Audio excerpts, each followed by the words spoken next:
శుభదినం.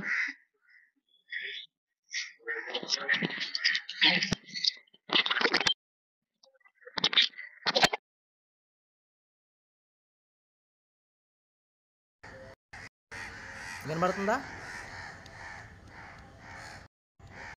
వినబడుతుందా మాట? మీ మాట నాకు వినబడుతుంది. మాట మీకు వినబడుతుందా? చాలా లోగా ఉందండి గురుజీ. స్లోగా వాయిస్. ఓకే, తక్కువగా ఉంది. ఈరోజు దీపావళి కదా, చక్కగా దేవి సంబరాలు చేసుకుంటున్నాం, మనం చేసుకుందాం కూడా. ఓకేనా? అసలు ఈ దీపావళి అంటే ఏమిటి, ఎలా వచ్చింది, ఎందుకు జరుపుకుంటున్నాం తెలుసా?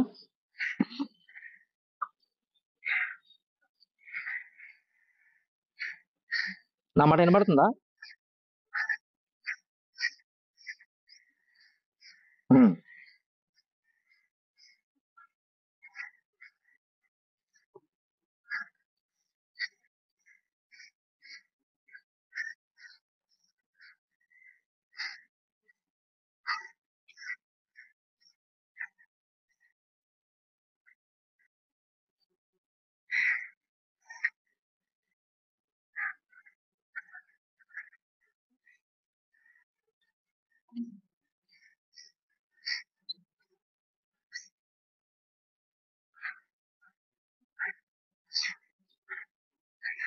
వెరీ గుడ్, వెరీ గుడ్, బాగుంది. సరే, ఇప్పుడు రైట్, కొంతవరకు ఇద్దరు చెప్పింది కూడా సత్యమే, కొంతవరకు ఇద్దరు కూడా చెప్పింది సత్యమే. అసలు మన యోగత్వంలో తెలుసుకుందాం. నరకాసురుడు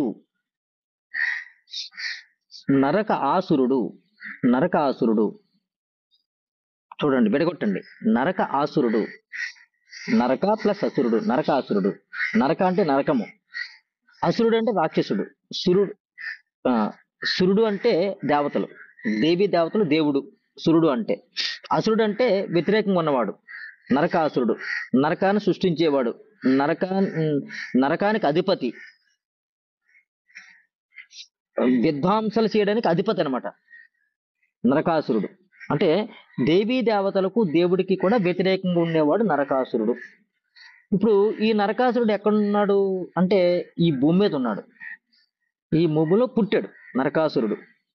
ఎలా అంటే దితి కశ్యప మహర్షులకు, దితి అంటే స్త్రీ భార్య, కశ్యపు అంటే కశ్యప మహర్షి, ఇద్దరికి కలిపి పుత్రులు పుడతారు. హిరణ్యాక్షుడు, హిరణ్యకశిపుడు. సో ఇక్కడ హిరణ్యాక్షుడు, మీరు మాట్లాడితే హిరణ్యాక్షుడు భూదేవిని తీసుకెళ్లి సముద్ర గర్భంలో కలిపేస్తాడు, దాచేసినప్పుడు పరబ్రహ్మ స్వరూపము విష్ణుమూర్తి ఏం చేస్తాడంటే వరహ అవతారంలో, పంది అవతారంలో, వరహాస్వామి అవతారంలో వచ్చి ఈ భూమిని సముద్ర గర్భం నుంచి బయటికి తీసుకొస్తూ హిరణ్యాక్షుడిని వధిస్తాడు. అది పెద్ద యుద్ధం జరుగుతుంది, వధిస్తాడు. ఆ వధించిన తర్వాత భూదేవిని పైకి తీసుకొచ్చినప్పుడు భూదేవికి విష్ణుమూర్తికి కలిపి ఒక పుత్రుడు జన్మిస్తాడు. పరబ్రహ్మ స్వరూపం భగవంతుడైతే భూదేవి ప్రకృతి మాత.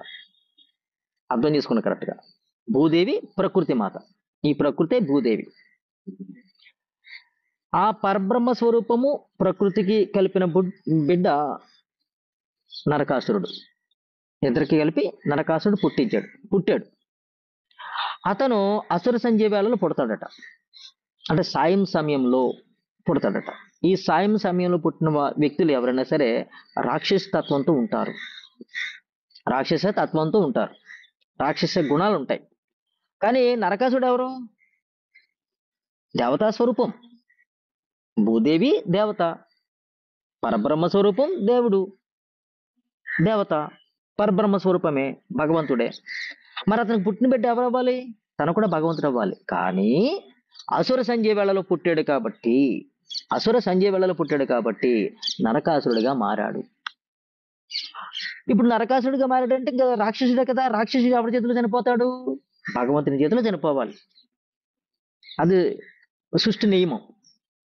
ఇప్పుడు భూదేవి కోరుకుందనమాట, ఓ పరబ్రహ్మ స్వరూపమా, ఓ నాథా, మన బిడ్డని నువ్వు చంపకూడదు, హతమార్చకూడదు, మరి ఎలా అని అడుగుతాడు. నీవే చెప్పు తండ్రి అంట. అయితే నీకు ఒక వరం ఇస్తున్నాను, నరకాసురుడు నా చేతిలో వధింపబడడు, నీ చేతిలోనే వధింపబడతాడు అని తదాస్తనిచ్చారు. ఓకే, ఇప్పుడు అబ్బురు పడిపోయింది. ఏ తల్లి కూడా కొడుకుని చంపుకోదుగా, అబ్బురు పడిపోయింది. చక్కగా అబ్బురు పడిపోయి హాయిగా సంతోషించండి అని చెప్పేసి, సంతోషనాథ అని చెప్పేసి ఆవిడ ఆనందపడుతూ ఆయన వెళ్ళిపోయాడు. ఈవిడ ఏం చేస్తుందంటే, మరి ప్రకృతి మాత తన పనులు తనకు ఉన్నాయి కదా, జనకపురికి వచ్చి జనక మహారాజుకి తన పుత్రుని అప్పగిస్తుంది. అప్పగించి మీరు విద్యాబోధులను నేర్పించండి నా బిడ్డకి అని చక్కగా అని చెప్పి ఆవిడ వెళ్ళిపోయింది. ఇప్పుడు ఈ జనక మహారాజు ఈ నరకాసురుడికి విద్యాబోధనలు అన్ని పాటలను నేర్పాడు. చక్కగా ఒక మంచి స్థితికి వచ్చాడు, ఎదిగాడు. మంచి ఆధ్యాత్మిక భావనలతో చాలా చక్కగా ఉన్నాడు అతను నరకాసురుడు.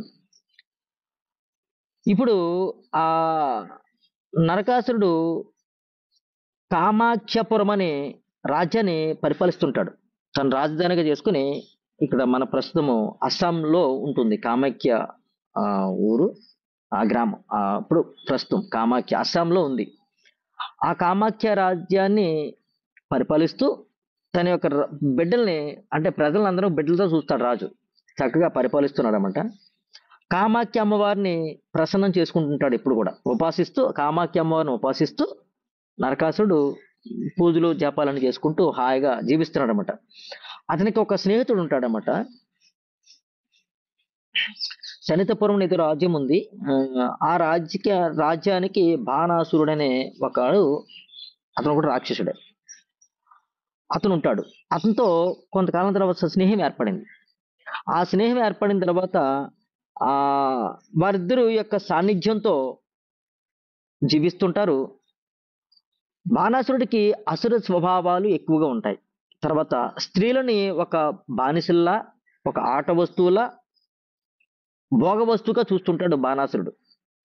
బట్ ఇక్కడ నరకాసురుడు ఏం చేస్తాడు, కామాఖ్య అమ్మవారే కదా, అమ్మవారిని ఉపాసిస్తూ స్త్రీలందరినీ కూడా పూజనీయంగా చూస్తుంటాడు అనమాట. వీరిద్దరి సాహచర్యంతో నరకాసురుడి యొక్క భావాలు మారి ఏం జరుగుతుందంటే, స్త్రీలందరినీ కూడా బాధ పెడుతూ ఉంటాడు. అమ్మవారిని ఉపాసించడం మానేస్తాడు. అమ్మవారిని ఉపాసించడం చెప్పి చాలా చక్కగా ఉంటాడు, మంచి భావాలతో ఉంటాడు. అమ్మవారిని ఎప్పుడైతే ఉపాసించడం మానేశాడో, స్త్రీని భోగ వస్తువుగా చూడడము, విలాస వస్తువుగా చూడడము ప్రారంభిస్తాడో, అమ్మవారిని పూజించడం మానేశాడు. ఇంకా స్త్రీలందరినీ కూడా బాధ పెడతాం. ఇంకా ఈ నరకలోకం ఏదైతే ఉందో, నరకలోకం, ఈ భూలోకం ఏదైతే ఉందో, భూలోకానికి అధిపతిగా మారిపోయాడు అతను. భూలోకంలో ఉన్న మనుషులందరినీ కూడా బాధ పెడుతూ ఉంటాడు. ఇక్కడ దాక్కుండా స్వర్గానికి కూడా వెళ్ళిపోయి వారిని కూడా, ఇంద్రలోకంలో ఉన్న వారిని కూడా బాధ పెడుతూ ఉంటాడు. అంటే ఇంక ఎక్కడికి భూమి సరిపోవట్లేదు, ప్రపంచం మొత్తం వ్యాపిస్తున్నాడు అతను. ఈ విధానంలో ఉండగా భూలోక ప్రజలందరూ కూడా విష్ణుమూర్తి దగ్గరికి వెళ్ళి వేడుకుంటారన్నమాట. స్వామి, మమ్మల్ని కాపాడండి నరకుడి నుంచి, మేము చాలా ఇబ్బందులు పడుతున్నాము, మా స్త్రీలందరూ కూడా చాలా బాధపడుతున్నారు అంటే, అప్పుడు విష్ణుమూర్తి అంటాడు అనమాట, లేదు నరకుడు ఆ పని చేయడానికి వీల్లేదు, నేను వస్తాను. బట్ కాకపోతే నేను నరకాసుడిని చంపలేను, అది నా భార్యకి ఇచ్చిన వాగ్దానము, నరకలేను, ఆమెకి ఇచ్చిన వరము అన్న తర్వాత, ఇప్పుడు ఈ భూదేవి కూడా అంటుంది, లేదు అతను చాలా తప్పులు చేస్తున్నాడు కాబట్టి మనం భూమి మీదకి వెళ్దాము అని చెప్పేసి వాళ్ళిద్దరు భూమి మీదకి వస్తారు. ఎలాగా? కృష్ణుడు సత్యభామగా భూమి మీదకి వస్తారు. భూమి మీదకి వచ్చిన తర్వాత ఒకనొక మంచి సమయంలో నరకుడి యొక్క తీవ్రత ఎక్కువైన తర్వాత ఇప్పుడు వీరిద్దరు కూడా యుద్ధానికి బయలుదేరతారన్నమాట. యుద్ధానికి బయలుదేరేటప్పుడు సత్యభామాదేవి అంటుందన్నమాట, నాదా నేను కూడా అప్పటికి తన తల్లినని విషయం మర్చిపోయింది. అక్కడ వరకు గుర్తుంది నరకాసురుడికి తల్లినని. భూమి మీదకి వచ్చిన తర్వాత మానవ దేహం ధరించిన వాళ్ళు ఎవరికి కూడా తన యొక్క స్వస్వరూపం స్వ జ్ఞానం మర్చిపోతారని చెప్పాం చాలాసార్లు మీకు. భూమి మీద పుట్టిన తర్వాత తను మర్చిపోయింది. కృష్ణుడికి అన్నీ తెలుసు, పరమాత్మ కదా, పరబ్రహ్మ స్వరూపంగా అన్నీ తెలుసు.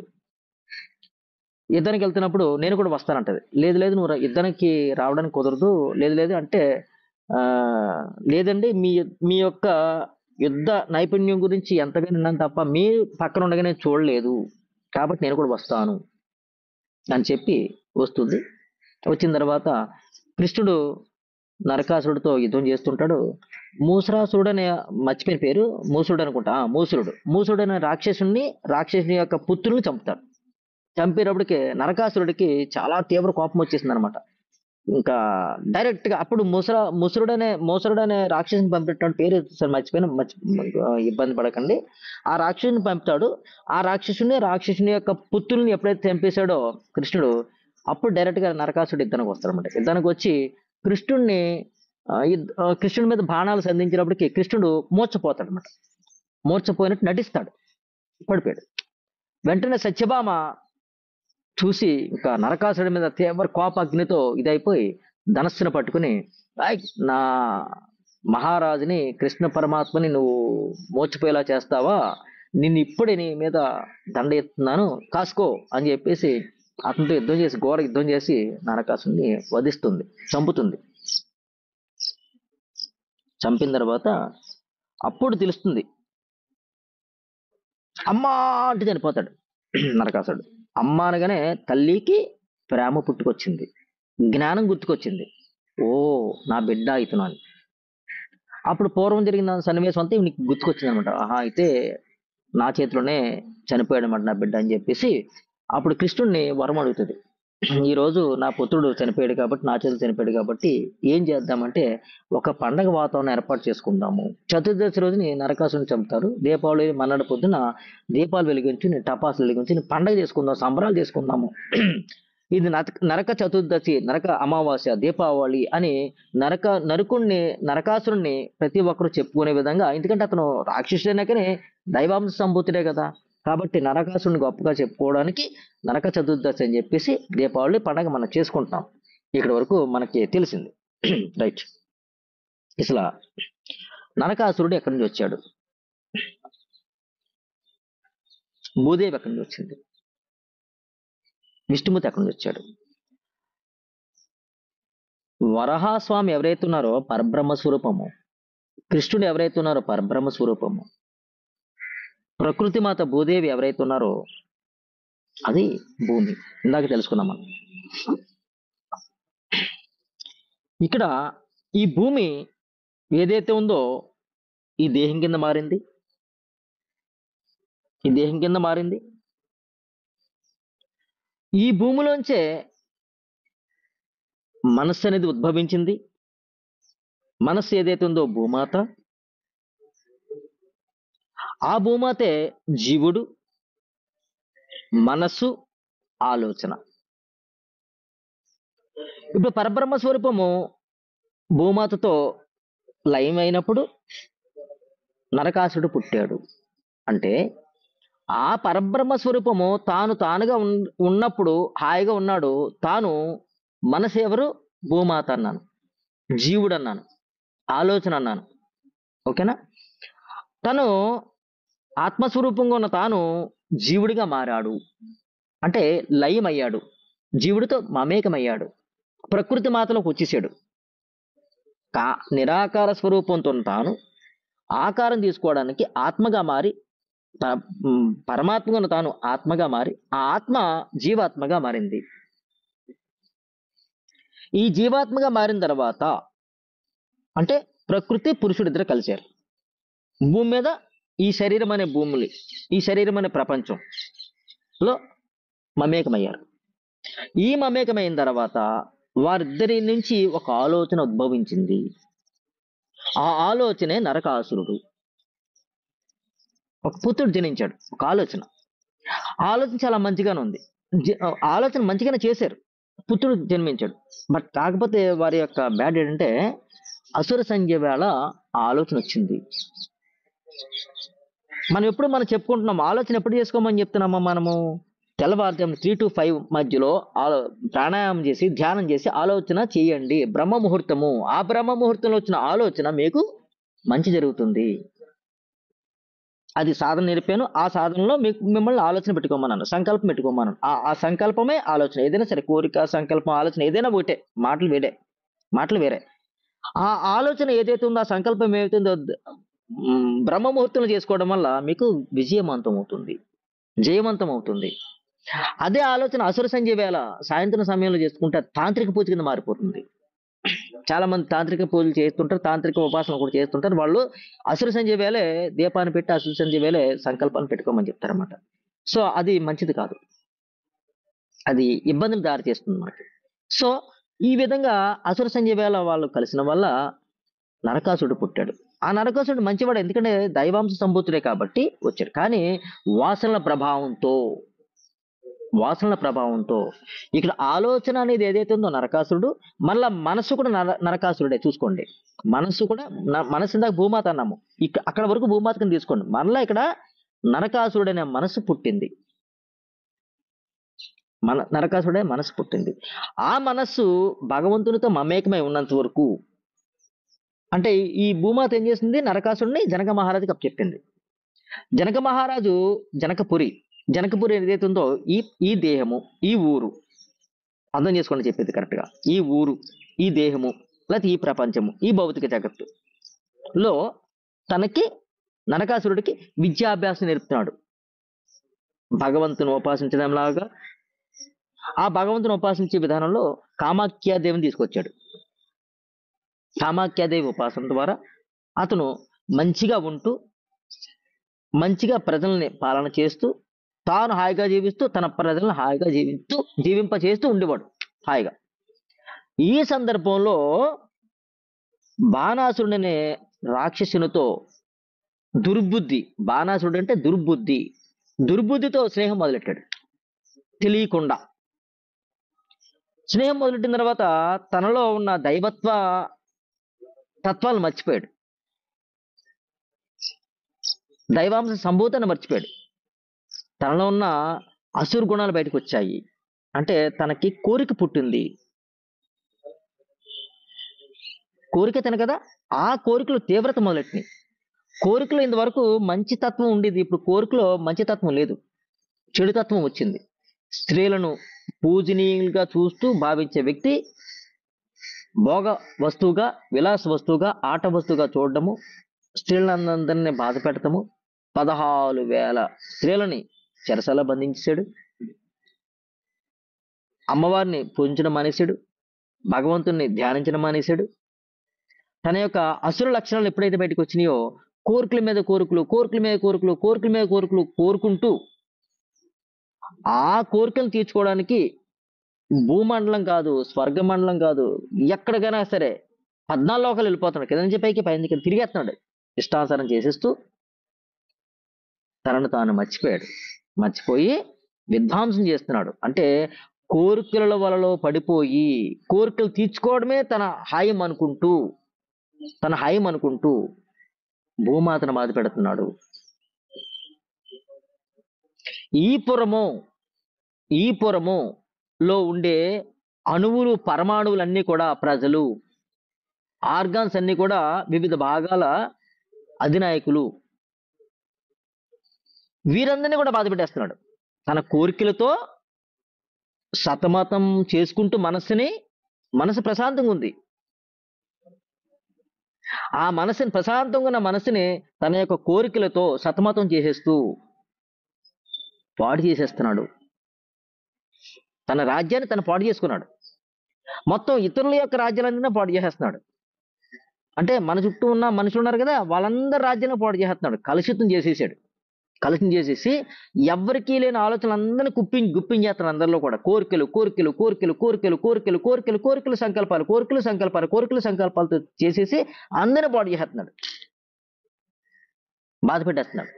ఎవరిని ఖాళీగా ఉంచట్లేదు. నరకాసురుడనే రాక్షసుడు కోరిక, ఆ కోరిక అందరిలోనూ ఉదయించి పాడు చేసేస్తున్నాడు. అందరి పురాలను పాడు చేస్తున్నాడు, అందరి మనసును పాడు చేస్తున్నాడు, అందరిని బాధ పెట్టేస్తున్నాడు. శ్రీమూర్తి ఎవరు అనుకున్నాం? మనస్సు. ఇందాక ప్రకృతి మారెవరు? ప్రకృతి మార భూమాత ఎవరు? మనస్సు. ప్రకృతి స్త్రీ. ఆ ఆ- ఆ అందరి యొక్క మనసుల్ని దాచేస్తున్నాడు, తీసుకెళ్లి చెరసాల్లో పెడేస్తున్నాడు అనమాట. అందరి స్త్రీలను చెరసాల్లో పెడేస్తున్నాడు అనమాట. అంటే పాడు చేశాడు, అందరి మనసుని పాడు చేశాడు. చెరసాల్లో పెట్టేస్తామంటే మంచి తత్వంతో ఉండే బుద్ధిని పాడు తత్వంలో మార్చేసి చెరసాల్లో బంధించాడు అనమాట. ఇప్పుడు కొంతమంది ఋషులు ఉన్నారు, పరమ పురుషులు. వారందరూ విష్ణుమూర్తి దగ్గరికి వెళ్ళారు. ఈ నరకాసుడి యొక్క బాధతో మేము అంటే మునులు ఋషులు వీళ్ళు కూడా బాధపడుతున్నారు. వారిలో పుట్టిన కోరికలు పుట్టేలా చేస్తున్నాడు. నరకాసుడి యొక్క బాధ మేము పడలేకపోతున్నాము, మీరు కాపాడండి అంటే పరబ్రహ్మ స్వరూపం చెప్తాడు, సృష్టిని చేయడం వరకే నా పని.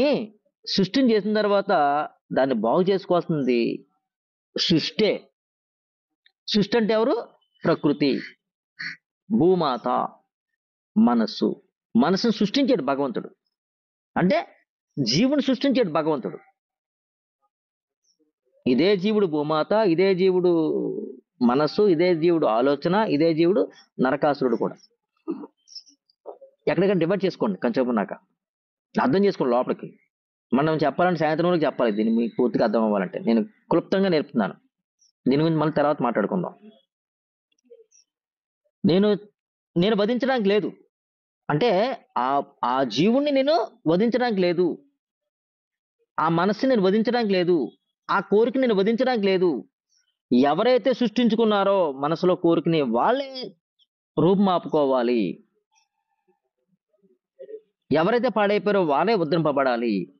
ఎవరైతే అనారోగ్యం తెచ్చుకున్నారో వారే ఆరోగ్యవంతులు అవ్వాలి. ఎవరైతే దరిద్రులుగా ఉన్నారో వారే అదృష్టవంతులుగా మారాలి. నేనేమీ చేయడం లేదు, ఎందుకంటే నేను వదిలేసిన వారిని. ఎలాగా? అమ్మవారికి అభయం ఇచ్చేటట, ఏమని? నీ పుత్రుడివే చంపగలవు, చంపుతావు, తదాస్తు తదాస్తు తదాస్తు అంది. అమ్మవారు సంతోషించింది, నా పుత్రుడిని, ఏ స్త్రీ కూడా తన పుత్రుని చంపుకోదు కదా అని.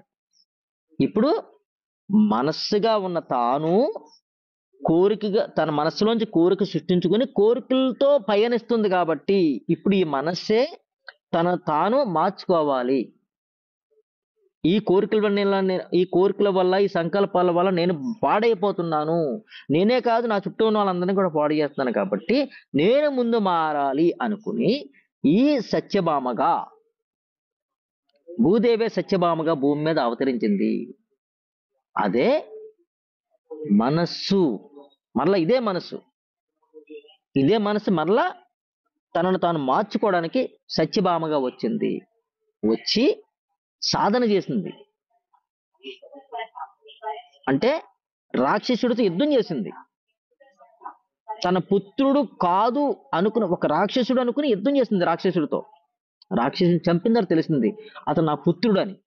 అంటే మనస్సులో వచ్చిన కోరికని ఆ మనస్సే చంపుకుంటుంది, అధిగమిస్తుంది.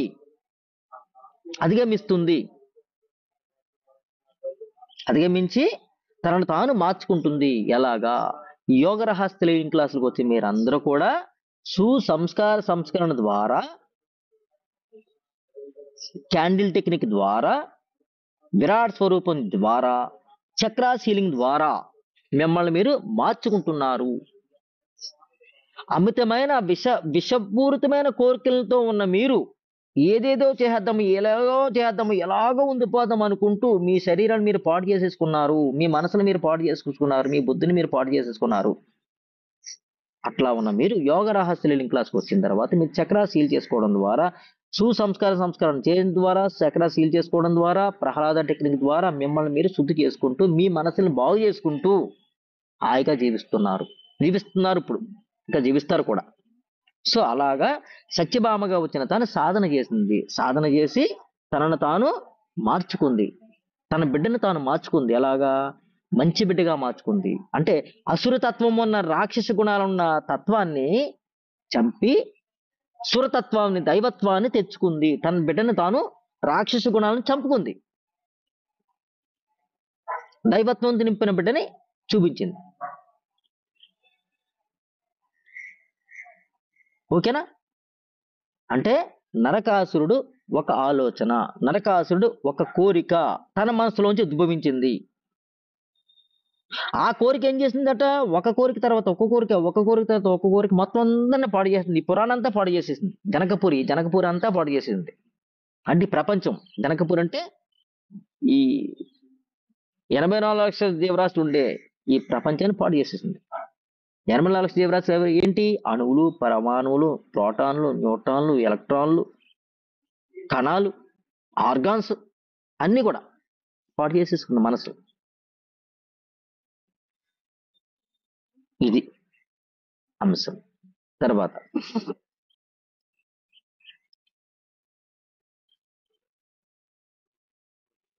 దీపాలు వెలిగిస్తున్నాం మనం. దీపం అంటే ఏమిటి? జ్ఞానస్వరూపము. జ్ఞానస్వరూపము. దీపావళి రోజున దీపం వెలిగించమని చెప్తారు. ఒక దీపం కాదు, ఎన్నో దీపాలు. అంటే ఎన్ని దీపాలు కాదు, ఎన్ని జ్ఞానాలు లేవు, ఒకటే జ్ఞానము. ఆ జ్ఞానము ఎన్నో రకాలుగా విభజింపబడుతుంది. జ్ఞానస్వరూపం అనే దీపాన్ని వెలిగించుకోండి. అజ్ఞానం అనే చీకటి తత్వాన్ని వదిలేయండి. మనం చెప్తాం సుసంస్కార సంస్కరణలో, దివ్య వెలుగును స్వీకరిస్తున్నాను, అజ్ఞానం అనే చీకటి తత్వాన్ని విడుదల చేస్తున్నాను. అజ్ఞానము ఏంటి? నేను జీవుణ్ణి, నేను మనస్సుని, నేను బుద్ధిని, నేను చిత్తాన్ని, నేను అహంకారాన్ని, నేను ఈ దేహాన్ని, నేను శ్రీ స్వామినారాయణ అనుకునే అజ్ఞానం ఏదైతే ఉందో ఇది చచ్చిపోవాలి. జ్ఞానం, నేను దైవాంశ సంభూతుణ్ణి, ఆత్మస్వరూపాన్ని, పరమాత్మ స్వరూపాన్ని, నేను దైవాత్మ సంభూతాన్ని, నేను పరమాత్మ తత్వాన్ని అన్న స్థితిలో ఉండడం జ్ఞానము. అజ్ఞానం ఏంటి? నేను ఈ దేహాన్ని, ఈ స్వామినారాయణని, నేను మనస్సుని, నేను బుద్ధిని, నేను చిత్తాన్ని, నేను అహంకారాన్ని అనుకునేది ఎంత అజ్ఞానము. ఈ అజ్ఞానాన్ని పారద్రోలడమే దీపావళి. ఈ అజ్ఞానంతోనే నేను కోరికల మీద కోరికలు, కోరికలు పెట్టుకుని జన్మ మృత్యు జరావేదన సంసార చక్రంలో పడిపోతున్నాను. ఎన్ని జన్మలు ఎత్తినా ఇలాంటి దేహాలు వేరే వేరే రూపాలు ధరించేస్తున్నాను నేను. కానీ నేను పాడైపోతున్నాను. ఎందుకు? అజ్ఞానం అనే చీకటి తత్వంతో ఉండిపోయి. ఈ అజ్ఞానం అనే చీకటి తత్వాన్ని వెలుతురనే జ్ఞానంతో, జ్ఞాన స్వరూపంతో వెలిగించుకోవడమే దీపావళి. అందుకే మనము దీపావళి చేసుకుంటున్నాము. మరి ఇక్కడ భౌతికంగా చూసుకుంటే గనక బిడ్డలు ఎవరైతే ఉన్నారో వారు పాడైపోతుంటే జనరల్గా పుత్రులను, కుమారులను తండ్రి గసురుతుంటే, భయపెడుతుంటే తల్లి అడ్డుపడుతుంటుంది. నా పుత్రుడు చాలా గొప్పవాడు, అతని మీద ఏగ కూడా వాళ్ళని అంటూ కాపు కాస్తూ ఉంటుంది జనరల్గా. అదే ఆడపిల్లనైతే తండ్రికి అప్పు చెప్పేస్తుంది, నా మాట ఇంటలేదు మీరు చూసుకోండి అని. అదే మగపిల్లైతే కౌగిలించుకుంటుంది, నా బిడ్డ అని. ఆడపిల్ల ఎప్పుడు కూడా మంచిగానే ఉంటుంది, ఎందుకంటే ప్రకృతి శక్తి కదా, భూమాత కదా, బాగానే ఉంటుంది. మళ్ళీ ఒక స్త్రీకి పడదు. నాకు బిడ్డ, ఆడబిడ్డ అయినా సరే, నా కూతురైనా సరే, నా కోళ్ళైనా సరే మళ్ళీ పడదు. చూసుకుంటుంది కానీ పడదు. కాబట్టి ఈ ఈ పిల్ల మాట తల్లి ఎందో, తల్లి మాట ఈ పిల్ల ఎందో, కాబట్టి తండ్రికి అప్పు చెప్పేస్తుంది. ఈ పుత్రుడి మీద ఏక వాళ్ళనివ్వదు. పుత్రుడు ఎన్ని తప్పులు చేస్తున్నా సరే, సరిగ్గా చదవకపోయినా సరే, సరిగ్గా ఇంటికి రాకపోయినా సరే, సరిగా జులాగి తిరుగుతున్నా సరే, సిగరెట్లు కాలుతున్నా సరే, మందు కొడుతున్నా సరే, వ్యభిచారం చేస్తున్నా సరే, జోదం ఆడుతున్నా సరే, తండ్రి తెలియనవుతుంది. కాపు కాసేసి చెప్తుంటది, నాన్న మార్రా అని చెప్తుంటది, కానీ ఆడు మారడు.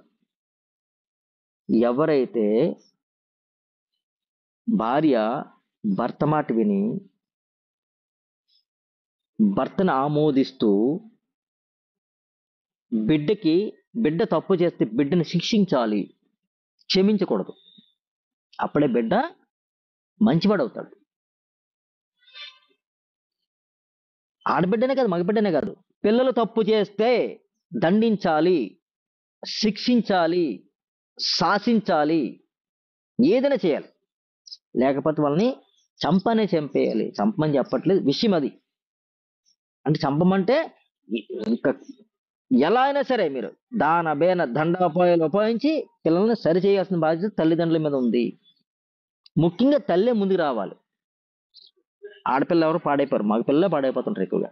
తల్లే ముందుకు రావాలి, వచ్చి తల్లే బుద్ధి చెప్పాలి బిడ్డకి. తండ్రి కాదు చెప్పాల్సింది, తల్లే చెప్పాలి. ఎందుకంటే తల్లే ఫస్ట్ నుంచి కాపు కాసుకుంటుంది. కాబట్టి ఈ తల్లే బయటకు రావాలి, ముందు వచ్చి బిడ్డని బాధ పెట్టాలి. బాధ పెట్టడం అంటే శిక్షించాలి. శిక్షించడం అంటే మంచిగా నడిచేలాగా బోధ చేయాలి. అవసరమైతే శిక్షించాలి, అవసరమైతే కొట్టాలి, అవసరమైతే తనాలి, ఏదైనా చేయాలి తల్లే. ఈ సత్యభామ కృష్ణుడు కథలో నరకాసుని యొక్క వధలో మనకు తెలుసుకోవాల్సింది అంటే తల్లి తండ్రి పిల్లల్ని సక్రమైన మార్గంలో పెట్టాలి. ఫస్ట్ ఆఫ్ ఆల్ ముఖ్యంగా ఇంకా ఇది మనము తెలుసుకోవలసింది. ఓకేనా? ఇంకా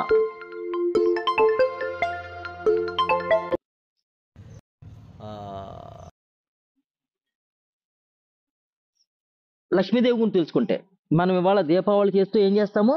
లక్ష్మీదేవిని పూజిస్తాము. అసలు లక్ష్మీదేవి ఎలా వచ్చింది భూమి మీదకి అంటే, దుర్వాసుడు ఒకానొక టైంలో దేవేంద్రుడు ఒక ఫంక్షన్ చేసుకుంటే అతని యొక్క ఆతిథ్యాన్ని స్వీకరించడానికి వెళ్తాడన్నమాట దుర్వాసుడు. దేవేంద్రుడు ఒక సభ పెట్టి అందరినీ కూడా పిలుస్తున్నాడు, ఆతిథ్యం ఇస్తున్నాడు అందరికీ, మునీశ్వరులు అందరికీ. ఆ మునీశ్వరులు దుర్వాసుడు అనే ఒక మునీశ్వరుడు ఆతిథ్యం స్వీకరించడానికి వెళ్ళినప్పుడు ఒక మంచి మహిమాన్వితమైన ఒక హారాన్ని ఇస్తాడనమాట. దేవేంద్రుడు గర్వంతో ఉన్నాడు. గర్వంతో ఉంటే ఆ దుర్వాస మహాముని ఇచ్చిన ఆ హారాన్ని ఇసిరేస్తాడు. ఇసిరేస్తే ఐరావతం మీద పడుతుంది, ఏనుగు మీద పడుతుంది.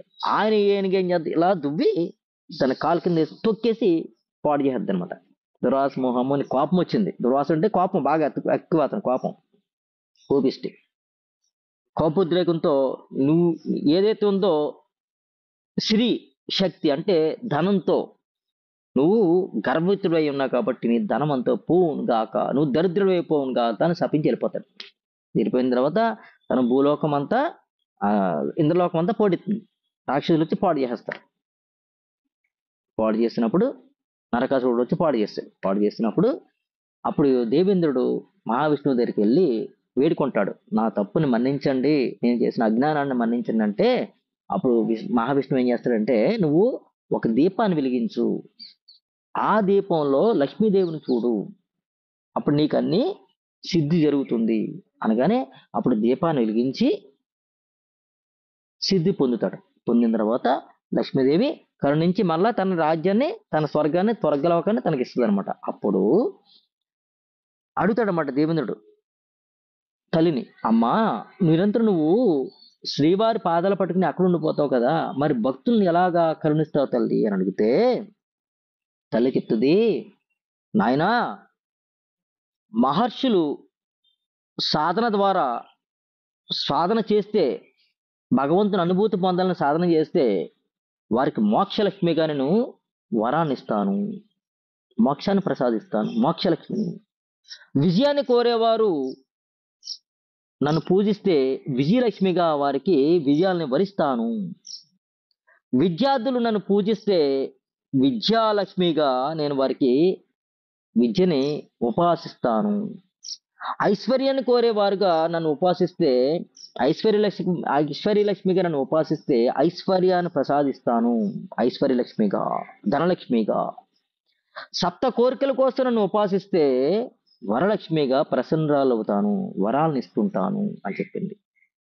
అందుకనే మార్వడిస్ ఎక్కువగా ఈ రోజుని దీపావళి చేస్తారు, బాగా పూజిస్తారు. ఉత్తరాది వారు ఈ ఈ కార్తీక మాసం అంతా కూడా వారికి మనకి 10 రోజులు డిస్టెన్స్ ఉంటుంది.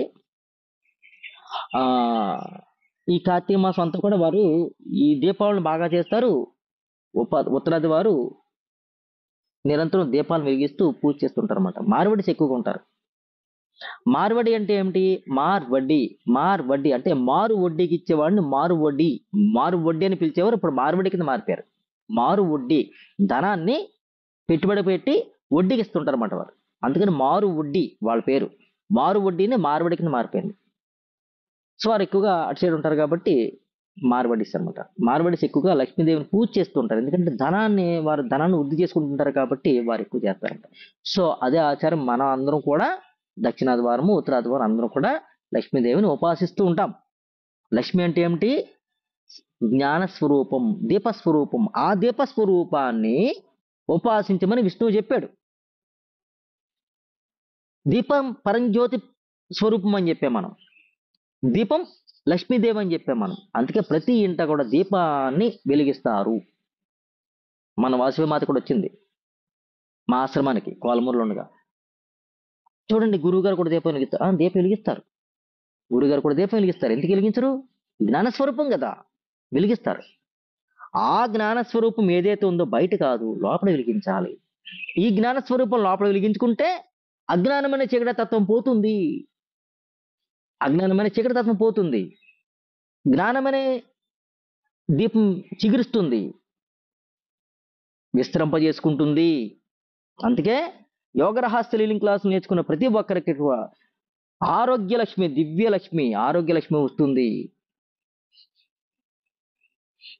ఐశ్వర్యలక్ష్మి వస్తుంది, ఆనందలక్ష్మి వస్తుంది, జ్ఞానలక్ష్మి వస్తుంది, ఐశ్వర్యలక్ష్మి వస్తుంది.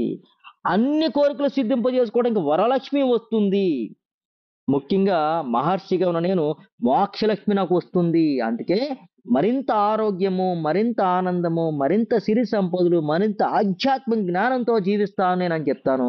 మీరందరూ కూడా నన్ను అనుసరిస్తే, నేను నేర్పింది A to Z మీరు ప్రాక్టీస్ చేస్తే మీకు కూడా ఆరోగ్యము, ఆనందము, ఐశ్వర్యము, ఆధ్యాత్మిక జ్ఞానంతో జీవిస్తారు మీరు హాయిగా. ఇంకా మీకేం కావాలి చెప్పండి ఈ భూమి మీద? మీకు ఆరోగ్యం వస్తుంది, ఐశ్వర్యం వస్తుంది, ఆనందం వస్తుంది, జ్ఞానం వస్తుంది. ఇంకేం కావాలి మీకు? లక్ష్మీదేవి వస్తానంటుంది. మీరు వెలిగించండి. దీపాన్ని వెలిగించండి. దీపావళి చేసుకోండి, ఆనందంగా చేసుకోండి, ఆహ్లాదకరంగా చేసుకోండి. ఈ టపాసులు ఎందుకు కలుస్తాము? ఈ వర్షాకాలము ఎండింగ్ అయిపోతుంది కాబట్టి ఎన్నో దోమలు, రకరకాల బ్యాక్టీరియాస్ పుడుతుంటాయి అన్నమాట. ఈ ఈ టపాసుల్లో ఉండే భాస్వరము ఇవన్నీ కూడా ఏం చేస్తాయంటే ఆ వాసనతో, ఆ పొగ వస్తుంది కదా, ఆ పొగ వాసనకి ఆ పొగకి ఆ బ్యాక్టీరియా, దోమలు చనిపోతాయి అనమాట. అందుకోసం టపాసులు కాల్చుకుంటాం. నిన్న విజయదశమి రోజున కూడా అయ్యవారు శ్రీరామచంద్ర వారు రణకాసుడు వధ చేసిన తర్వాత అమ్మవారిని తీసుకొస్తూ రాజ్యాభిషేకం చేసుకున్న తర్వాత ఈ దీపావళి వారు కూడా చేసుకున్నారట. సో ఈ దీపావళి త్రేతాయుగము, ద్వాపర యుగము, కలియుగంలో కూడా మనం అందరం చేసుకోవాలి. ఎందుకు? సత్యుగంలో వెళ్ళడానికి మరలా సత్యుగం రావాలి. మనకి సత్యుగం రావాలంటే ఈ శరీరము ఆరోగ్యంగా ఉండాలి, శరీరంలో ఉన్న నేను ఆనందంగా ఉండాలి, శరీరంలో ఉన్న నేను ఐశ్వర్యవంతంగా ఉండాలి, శరీరంలో నేను ఆధ్యాత్మిక జ్ఞానంతో జీవించాలి. అప్పుడే నేను సత్యయుగంలో ఉంటాను. సత్యయుగం 4 పాదాలు ఉన్నాయి. 4 పాదాలు ఉన్నాయి సత్యయుగంలో. ధర్మం, అర్థము, కామము, మోక్షము 4 పాదాలు సత్యయుగంలో కరెక్ట్గా ఉన్నాయి. ధర్మము, అర్థము, కామము, మోక్షం 4 పాదాలు. ఇక నేనేమంటానంటే ఆరోగ్యము, ఆనందము, ఐశ్వర్యం, ఆధ్యాత్మిక జ్ఞానం అంటాను నేను. 4 పాదాలు సత్యయుగంలో ఉన్నాయి. ఈ యుగంలో ఒకటే నడుస్తుంది, ఐశ్వర్యము. కోరిక కోరిక కోరిక, డబ్బు డబ్బు డబ్బు డబ్బు డబ్బు, ఐశ్వర్యం. ఆరోగ్యం పోయింది, ధర్మం పోయింది, కామం, మంచి కామాలు లేవు, అంటే మంచి కోరికలు లేవు, పోయింది. మోక్షం ఎవ్వరికి అక్కర్లేదు, ఒక్కడే అర్ధ. ఐశ్వర్యము కావాలి, ఐశ్వర్యం కావాలి, ఐశ్వర్యం కావాలి, ఐశ్వర్యం కావాలి, ఇది ఒక్కడే నడుపుతుంది. అందుకే కలియుగం ఒకటే పాదం మీద ఉంది, ధర్మము. ధర్మ, అర్ధ, కామ, మోక్షాల 4 పాదాల్లో అర్థం ఒకటే ఉంది. ఇక్కడ అన్ని పోయినాయి. కానీ మన యోగ రహస్యాలు వచ్చిన ప్రతి విద్యార్థి కూడా 4 గంటలను సాధిస్తాడు, సత్యుగంలో జీవిస్తాడు. ఈ కలియుగంలోనే సత్యుగంలో జీవిస్తాడు. ఇది మనకి నరక చతుర్దశి యొక్క విజ్ఞానం.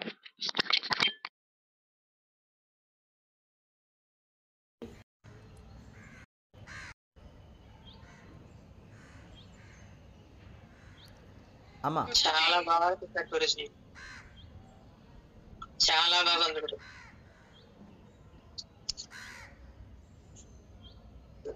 ఫస్ట్ టైం గురుజీ వింటాం, తెలియదు సబ్జెక్ట్ నాకు. ఇందులో హరే కృష్ణ, చాలా థ్యాంక్స్ గురుజీ. ఇవాళ ఏంటో క్లాస్ అలా అయిపోతుంది, ఫెస్టివల్ మూడ్ లో జరగట్లేదు అని అనుకున్నాను గురుజీ. మీరు ఎక్కడికో బయటికి వెళ్ళాలన్నారు కదా అని ఇంకేం మాట్లాడలేదు. ఇంకా మీరే చెప్పారు. చాలా బాగా చెప్పారు. అదేమీ ఉండదు అనుకున్నాం గురుజీ. అర్థంతో చేసుకుంటాం గురుజీ. ఒక్కొక్కరు మాట్లాడండి. అనురాధ మీరు చెప్పండి అమ్మా. హీలింగ్ అయిపోయిందా గురుజీ? అనురాధ మీరు చెప్పండి అమ్మా. అయిపోయిందండి, హీలింగ్ అయిపోయింది. హీలింగ్ అయిపోయిందండి. గురూజీ, ఆ, మీరు అసుర సంధ్య వేళలో అన్నారు కదా, భగవంతుడు అను అమ్మవారు వాళ్ళకి ఆ ఆలోచన జనించింది, అది అసుర సంధ్యలో జనించినందుకు అసురుడు అయ్యాడు అన్నారు కదా. అవును. వాళ్ళకి అంతా తెలుసు కదా.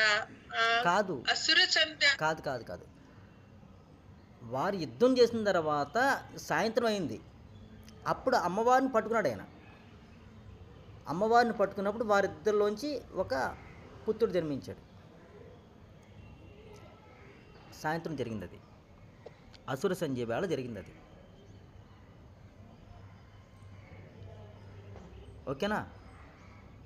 వాళ్ళిద్దరికి తెలీదా కాదు, ఆ సమయంలో అప్పుడు యుద్ధం చేసిన తర్వాత అమ్మవారిని అప్పుడు తీసుకొచ్చాడు ఆయన పైకి. ఎప్పుడైతే కలిసాడో, అమ్మవారిని ముట్టుకున్నాడో, అప్పుడు వారిద్దరికి ఒక పుత్రుడు జన్మించాడు. అది నరకాసురుడు.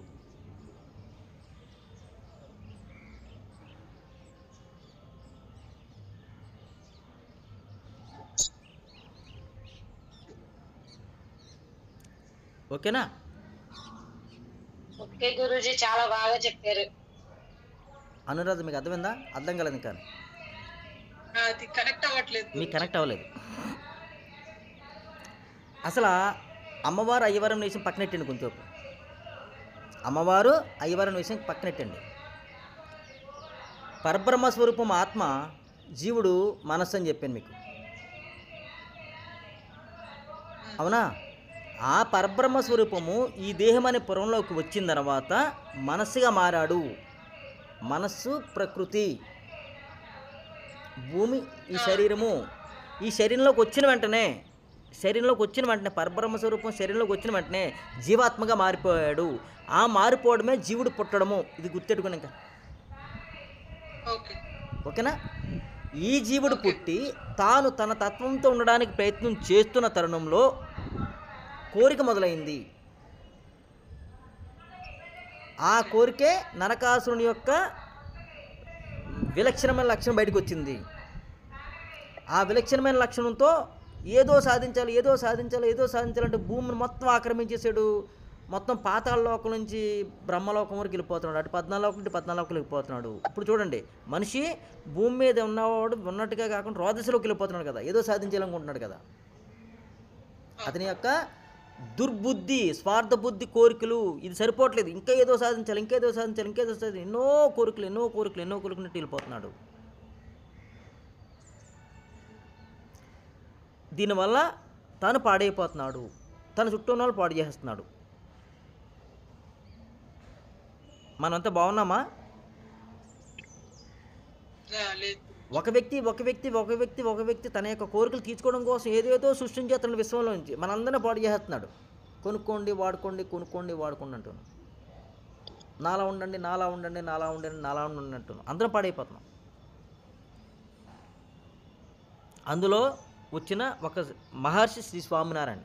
ఈ స్వామినారాయణ అడిగాడు భగవంతుణ్ణి, ఓ భగవంతుడా, మేమందరం పాడైపోతున్నాము, నాతో సహా మేమందరం పాడైపోతున్నాము, మమ్మల్ని కాపాడు అంటే చెప్పాడు, నేను కాపాడడానికి లేదు, ఎవరైతే సృష్టించుకున్నారో వారే కాపాడుకోవాలి. అంటే అమ్మవారు ఏదైతుందో మనసుగా ఉన్న అమ్మవారు తన మనసులోంచి కోరిక సృష్టించుకుంది కాబట్టి తన మనసులో ఉన్న కోరిక తానే చంపుకోవాలి.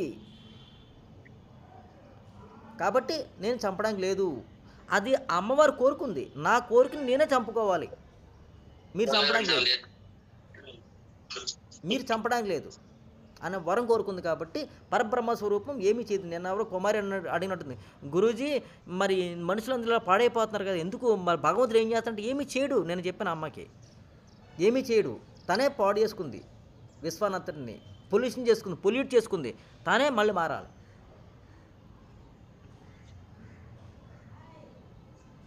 మంచి కోరికలు పెట్టుకోండి, బాగుంటుంది. మంచి కోరికల వల్ల మీకు ఐశ్వర్యం వస్తుంది, ఆరోగ్యం వస్తుంది, ఆనందం వస్తుంది, ఆధ్యాత్మిక జ్ఞానం పెరుగుతుంది. కానీ ఇప్పటిదాకా మనం పెట్టుకున్న కోరికలన్నీ కూడా అశుద్ధమైన కోరికలు, శుద్ధమైన కోరికలు కావు. అదే నరకాసురుడు. మరి ఎవరు మార్చుకుంటారు అంటే రెగ్యులర్గా మీరు ప్రాక్టీస్ చేస్తున్న యోగ రహస్య లేని క్లాసులో ప్రాక్టీస్ చేస్తున్న ప్రతి విద్యార్థి కూడా, నేర్చుకున్న విద్యార్థి కాదు, ప్రాక్టీస్ చేస్తున్న విద్యార్థి మాత్రమే బాగుంటారు. మనకి ఈ భూమి మీద జీవించడానికి ఎంత ఐశ్వర్యం కావాలో అంత ఐశ్వర్యం వస్తుంది, ఎంత ఆరోగ్యం కావాలో అంత ఆరోగ్యం వస్తుంది, ఎంతగా ఆనందంగా ఉండాలో అంతగా ఆనందం వస్తుంది, ఎంతగా ఆధ్యాత్మిక జ్ఞానం జీవించాలో అంతగా ఆధ్యాత్మిక జ్ఞానం జీవిస్తారు. మన స్టూడెంట్స్లో ప్రాక్టీస్ చేస్తున్న వారు మాత్రమే బాగుంటారు. నేర్చుకున్నంత మాత్రం ఏం ఉపయోగం లేదు, ప్రాక్టీస్ చేయాలి. A to Z నేను చెప్పింది ప్రతిదీ ఒక క్షుణ్ణంగా అర్థం చేసుకుంటూ ప్రాక్టీస్ చేయాలి. ఏదైనా డౌట్లు వస్తుంటే ఎప్పటికప్పుడు అడుగుతూ ఉండాలి. ఎందుకంటే పురాణాలు చెప్పినాయి, కథలు చెప్పినాయి. అయ్యవారు వచ్చారని, అమ్మవారిని పట్టుకున్నారని, అసుర సంధ్యలో పుట్టారని, అసలు అసుర సంధ్యలో పుట్టడం ఏంటి, వారికి తెలియదా, ఇవన్నీ డౌట్లు వస్తాయి మనకి. ఇది ఒక పురాణ గాథ. దీన్ని మన జీవితంలో అప్లై చేసేసుకోవాలి. విషయం ఏంటంటే ఋషులు వచ్చి ప్రతి పెట్టిన ఫెస్టివల్ని కూడా కారణము దీనికోసమే, మనం మారడం కోసమే. జరిగిందో లేదో పురాణం చెప్తుంది, అంతవరకు తీసుకుందాం. కానీ ఇక్కడ మన జీవితానికి అప్లై చేసేసుకోవాలి. ఆ కథ నుంచి మనం ఒక సినిమా చూసాము, ఆ సినిమాలో నిన్న చెప్పాం నేను ఒక సినిమా చూస్తాను, ఆ సినిమాలో కథను తీసుకుంటాను. నా పిల్లడు ఇంకోటి తీసుకుంటాడు, నా భార్య ఇంకోటి తీసుకుంటుంది. బట్ నేను కథలు తీసుకున్నా, కథలో ఉన్న అర్థాన్ని తీసుకుంటాను నేను. సో ఆ పురాణ గాథల్లో వచ్చిన ఏదైతే ఉందో నా జీవితానికి అప్లై చేసుకుని నేను అలా మార్చుకోవాలని చూసుకుంటాను. ఆ నేర్చుకునే విధానంలో మీకు ఇప్పుడు నేర్పాను ఈ కథని, అర్థమయ్యేలా చెప్పాను. అర్థమైంది ఇప్పుడు మీకు? అర్థమైంది గురూజీ. థ్యాంక్ యూ సో మచ్ గురూజీ. లలిత, చాలా బాగా అర్థమైంది గురూజీ. లలిత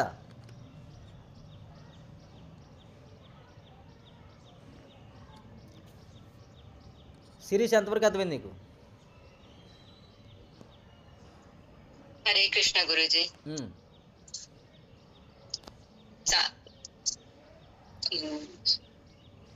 బాగా అర్థమైంది గురూజీ. అంటే ఎలా ఉండాలి, మన లోపల ఉన్న చెడుని తీసేస్తే మనకు వెలుగు కనిపిస్తుంది. అవును,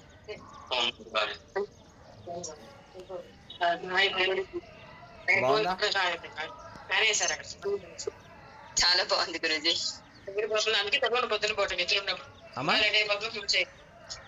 ఆసవి గారు మ్యూట్ లో పెట్టు. ఇంకా ఎవరికైనా చెప్తారా కుమారి?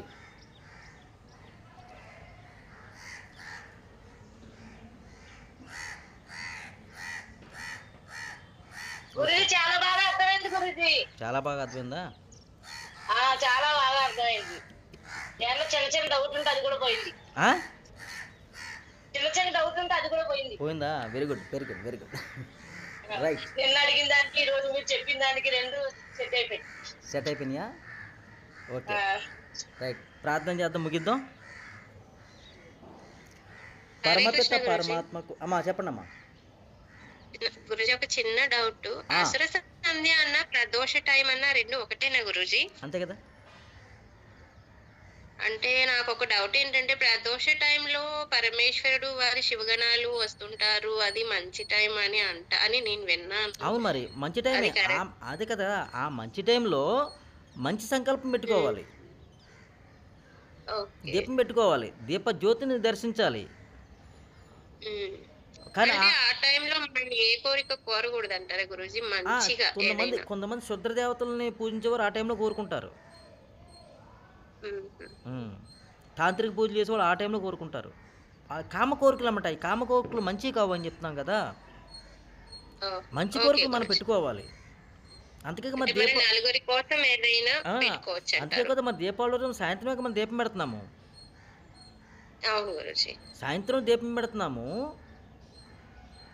తెల్లవారుజామున ఇక్కడ దీపం పెట్టుకోవాలి. ఓకే ఓకే గురుజీ, ఇక్కడ అర్థమైంది. ఇక్కడ జ్ఞాన స్వరూపం వెలిగించుకోవాలి, అక్కడ బాహ్యంగా దీపం వెలిగించుకోవాలి. ఏదైనా సరే మొత్తం జ్ఞాన దీపం వెలిగించాలమ్మా. సరే గురుజీ, ఓకే భక్తి పరంగా ఏదైనా కానీ ఓకే అంటారు. అంతే కదా. సరే గురుజీ, ఓకే. హరే కృష్ణ.